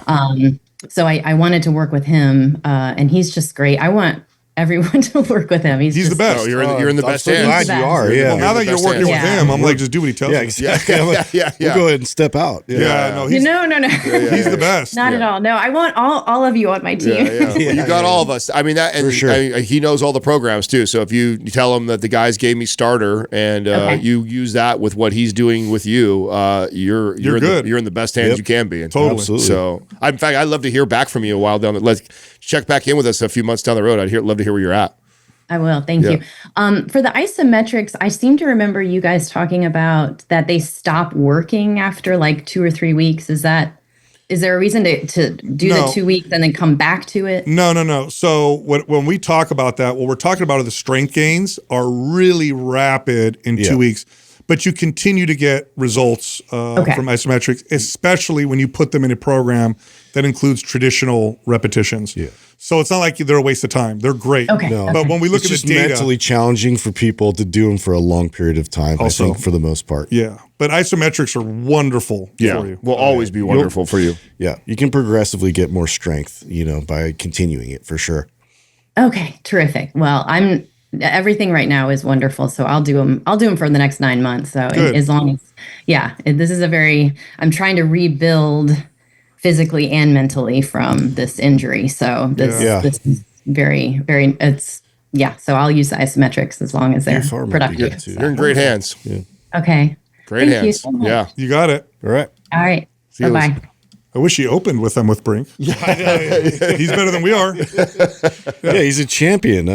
We love Brink. He's the best when it comes to this kind of stuff. But I've worked with people with hip replacements, and you have to you look at the actual product. It is limited. Yeah, that's the limitation. And so you can't push beyond what it's made for, like you would with a normal joint. Yep. Otherwise, the product itself starts to become damaged, and you start to get issues. Our next caller is Sarah from California. Hi, Sarah. How you doing, Sarah? Hi guys. Oh my God, I'm so pumped to be talking to you. This is crazy. I'm so inspired by everything you've been doing. Like, it's so clear how much you want to help people. So you guys have actually inspired me to go through the NASM certification and consider like a career change or a side gig in personal training down the line. So thank you so much for everything you do. Yeah, thank you. How can we help you? Okay, so my question, I'll just read it here. So I've been working out since I was 14 when I got my first gym membership at a 24-hour fitness here in the Bay. I'm 43 now. I know that I'm a bit orthorexic and I definitely have an addiction to exercise, but I both look and feel great. I look better, I think, now, and I'm more fit now than when I was in my 20s or 30s. And I just never have felt like I looked the way that I do before. And I also just really love training and movement outside, running, cycling, hiking, walking, you name it. But I definitely overdo it. So my question is this going to for sure bite me in the ass at some point? Or do you guys think that I continue as is, as long as I'm feeling great? And I guess I should also mention that I've been using a variety of peptides for several years, which I know help me train better and recover better and faster. So I guess my hope is that the addition of these tools to my toolbox means I can do more and push a bit harder without the same repercussions. But I'm curious what you guys think, and I would love your thoughts. Let's peer a little into what the training and looks like. Like how much training volume are you tracking steps? Like what's it look like for a week? Yeah, I mean, it's like basically all of my free time I'm training, or a lot of it is outdoors, but 5 days a week I'm doing like an hour to an hour and a half of strength training. Is pretty intense. And then like anywhere from 3 to 5 hours of just cycling or running or hiking. Okay, yeah. Like it's a lot. When I say it out loud, it actually sounds totally ridiculous, but like, I love it too. I just love being outdoors, and I think mentally it helps my mental health a lot too. And I just feel like I have a lot of my best thoughts and ideas while I'm outside. So there's that, but there's also just a compulsion too, right? Yeah. Which I love that. I love walking and hiking outside. That's awesome. Cycling and running can be okay, can get intense though really quickly. So, but hiking and walking outside for mental clarity, being outside, I'm all pro that. Definitely. So you're doing that. Strength training 5 days a week could be okay, but if you say it's really intense in an hour and a half, that's a lot. That's overkill. Way overdoing it. So. By the way you answer this question will help me determine if I can help with this. So why do you think there's some orthorexia or compulsion? Because I can't remember the last day I didn't do like at least a few hours of activity. Mm-hmm. And if I don't get that in, like I don't feel normal. Okay. How do you feel about that? I mean, right now I'm at a point in my life where it's okay. Like I'm single right now, so I don't have a partner I need to be giving time to. I don't have kids. But like, what if that happens soon, or I switch jobs and I just literally can't do it? I think I'm going to just feel awful. And like, that's not healthy, to like not feel good or be freaked out on a day where I, don't work out a lot. Like that's not healthy. Like that's dependence. Yeah. So you feel like it's controlling you? Yeah, a little bit. Okay. And I think for a long time, I really convinced myself, no, it's just that I love it. But I'm like, especially actually since I've been listening to you guys, I've kind of been realizing this isn't just that I love it. Yeah. There's a little bit more to it. Good for you. Well, a lot of people do. That's what people continue to say. Yeah. And look, I just, forgive me for my brevity, but alcoholics love their alcohol. And so they say they like it. They enjoy it. And I think you're getting a little bit of awareness that this thing is controlling you, but it doesn't sound like you're at the place where you could change it yet, because you're also saying, I love it. I like it. It's like my favorite thing. I look great. I feel great. But then you're like, it's controlling me. Yeah. This might be an issue. So, I mean, I could tell you from the outside, it definitely is an issue and you're doing way too much. The question is, can you change it? Do you want to change it bad enough? That's right. Because eventually, how you start this question is right. Eventually, you'll be forced to. It's going to bite you. Eventually, hormonal bone stuff. That starts. Life is going to happen. Yeah. And so the answer is yes. Eventually, your body will force you to. It's a question of, do you have the motivation to change it right now? Especially when you like the way you look, like the way you feel, and you say you enjoy all those things. That's to Sal's point. That's really tough to. It really sucks to be forced to change it when something happens. That sucks. Yeah. To change it ahead of time is hard, but is way better. Yeah, it's better. Because what'll happen at some point is something's going to happen, and you can't do all that stuff, or something's going to happen physically or mentally, and then you're going to be like, oh my God, Some breaking I have to point, come out of it. But it could be a number of different things. But at some point, this thing that's controlling you, that you're kind of like, I think it's controlling me. At some point, you're going to be forced to have to make a decision. And then that's the hardest. That's hard when it's like in your face. Where you're at now is actually an easier place to make those changes. So it really is up to how, and you really have to talk about it in a way to yourself that's honest. Because what I hear, and I know I hear this because I talk this way, okay? Because I know what you feel like, okay? You are me, okay? In this regard. I know. I've heard a lot of As it's coming out of your mouth, you're trying to give yourself escape. Like, ooh, it's this thing that's controlling, but I love it. Ooh, it might not be so good for me, but I can do it. Ooh, but I look good and I feel good. And so it's like you're afraid to say to yourself, this is a problem and it needs to get fixed. Because if you say that, then you have to change it. So you're like, maybe not. So that's kind of where you're at with it right now. Well, are you at a place where you'd be open to even outsourcing it? In other words, hiring a coach to tell you what you need to do and then following it? Just doing what they tell you? Yeah, I mean, here's another thing. Like, so I haven't always been as fit and looked as good. And so being at a point where I finally feel like I love my body now, and this was not always the case, you know? Yeah. And so I've been through different iterations of my body. And so, you know, would I be willing to totally scale back on exercise? Yes. If I was able to like mostly keep the body that I now have. You absolutely can. You absolutely can. You absolutely can. That's the misconception right there. That would actually be, so if I was coaching, that's the easiest part. You've built the physique you like, and you're like, Adam, I like the way I look. It's like, cool. Let me show you a way easier way to maintain that look. Like, if anything, you'll improve. It will. It does not take 5 days, an hour and a half of training. Let me put it to you this way: you look as fit as you do, in spite of all the wrong stuff that you're doing. Right. And you're putting a lot of peptide bandages and stuff like that on it to keep the ball rolling. You'll actually look better. Yeah. So if that's what you're afraid of, don't worry. No, I mean, that is what I'm afraid of for sure, right? Because like I've been 25 pounds heavier and like didn't get looks or compliments, and now I'm at the gym and I'm like that crazy chick who's like busting her ass, but I get complimented.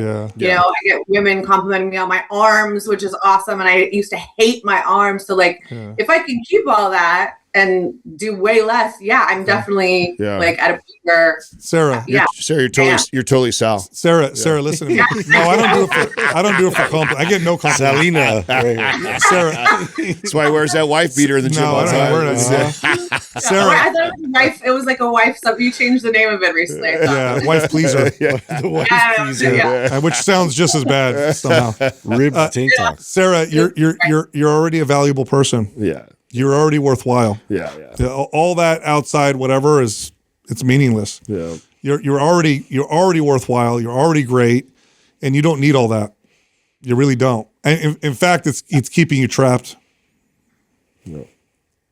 But if you want, look, here's the deal, okay? Because we'll answer your question. Are you going to suddenly your body's going to change in a negative? No, it's not going to happen. You'll get as great or better results with way less work. Yep. But I also don't want you to focus on that, because that's also going to steer you in the wrong direction. So, I mean, a coach would really be helpful, but you've got to be in a place to where you're okay with that, where you're going to let go and be like, okay, this is really a problem I want to address. If you're not there yet, then it wouldn't help you. Yeah. I think I'm in that contemplation stage of change still. But I feel like I'm getting closer to having a mindset of readiness. You know what you could do? Try this. This is what I'm doing right now. So, because I've been on and off with this forever, sometimes better, sometimes worse.